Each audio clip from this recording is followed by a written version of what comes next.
Hello everyone, let's talk about the perception of rural areas.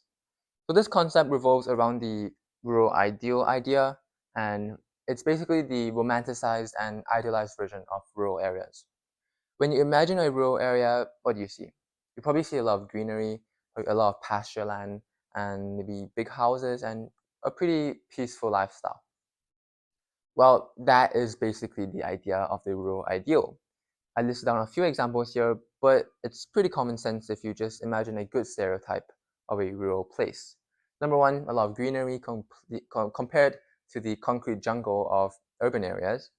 Number two, there's peaceful lifestyle, so you don't have to worry about meeting your job deadlines or something, or having to be stuck in traffic where it's very chaotic and having to worry about all of that. Number three, it's probably relatively cheaper because you have less demand in rural areas, there's less population there, and it's further away from the city center, so the land is, you think, much more cheaper. Number four, there's a close-knit community because the area is so small, people know each other, people are willing to help each other out compared to in urban areas where you have a lot of isolation, where people refuse to socialize with each other. Number five is clean air because you don't have factories polluting your environment and you don't have a lot of cars and traffic that emits through the exhaust pipes. And this idea, the perception, is important for counterurbanization, which is the migration from urban areas to rural areas. But remember, this ideal is only an idea. It's only the perception, and the reality might be different. Number one, you might have economic hardships. So in rural areas, the job opportunities there might be less than in urban areas, or the jobs might pay less. Number two, there's limited services because some services like big hospitals aren't needed in rural areas. So you have a lower quality of service provision. Maybe you don't have a police force, for example. Number three, there's poor accessibility relatively. Sometimes you might have train stations which improves the accessibility, but generally you don't have big roads, big highways that allow for example, delivery services to your rural areas easily. Number four, there might be an influx of urbanites because of the rural ideal and counter-urbanization.